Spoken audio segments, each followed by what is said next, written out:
నమస్కారం. ఈ ఛానల్లో రేకీ, వాస్తు, మెడిటేషన్, జ్యోతిష్, రత్నాల గురించి చర్చిస్తున్నాం మిత్రులారా. ఇవాళ టాపిక్ చిన్నపిల్లలు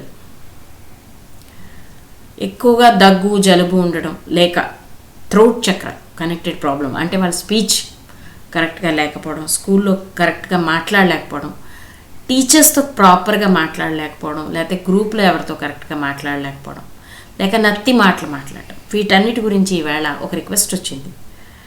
అయితే దీనికోసం నేను వీడియో చేస్తున్నాను. మీకు నా వీడియోస్ నచ్చితే కనుక లైక్, షేర్, సబ్స్క్రైబ్ తప్పకుండా చేయండి.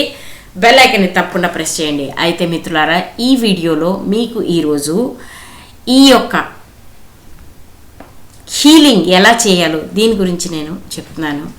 అయితే థ్రోట్ చక్రాలో ఏదైనా సమస్య ఉన్నప్పుడు ఎలా చేయాలి, చిన్నపిల్లలకి 12 years లోపల ఉన్న వాళ్ళకి చక్రాస్ ఓపెన్ ఉంటాయి కాబట్టి చాలా జాగ్రత్తగా చేయాలి. వాళ్ళకి ఎక్కువ మనం పెయిన్ ఇవ్వకూడదు. ప్లస్ వాళ్ళకి ఏం చేయాలంటే వాళ్ళకి డిస్టెన్స్లో పెట్టి చేయటం చాలా మంచిది. ఒకవేళ పక్కనే పెట్టి వాళ్ళకి మీరు హీలింగ్ చేస్తున్నట్టయితే కొంచెం డిస్టెన్స్ పెట్టి చేయండి.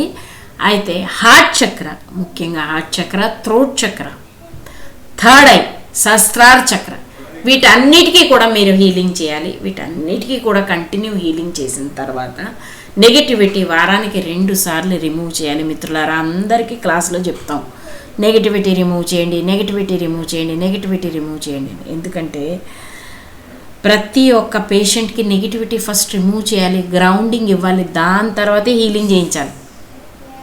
చాలామంది పిల్లలకి ఏమవుతుందంటే నెగిటివిటీ రిమూవ్ అవ్వకుండానే వారికి డైరెక్ట్ హీలింగ్ చేసేస్తున్నారు, రిజల్ట్ రావట్లేదు.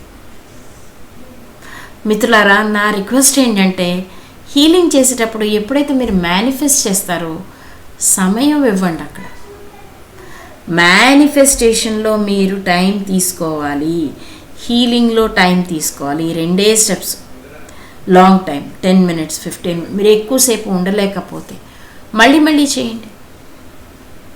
ఇప్పుడు చేశారా, ఎనర్జీ కట్ చేసిన తర్వాత మళ్ళీ 4-5 hours తర్వాత మళ్ళీ చేయండి.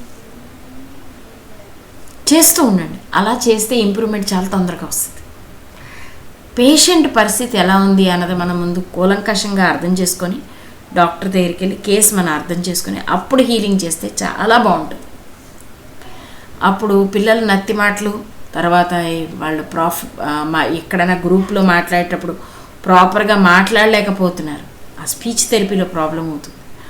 అలాంటప్పుడు మీరు వాళ్ళకి రేకి కంటిన్యూగా ఇవ్వాలి. కనీసం 4 నెలలు 3 నెలలు కంటిన్యూగా ఇస్తేనే కానీ సమస్యకి సొల్యూషన్ రాదు. అయితే ఈ చిన్న వీడియోతో మీ నుంచి నేను సెలవు తీసుకుంటున్నాను. बहुत बहुत धन्यवाद. Love and peace. जय मां काली. स्वस्ति.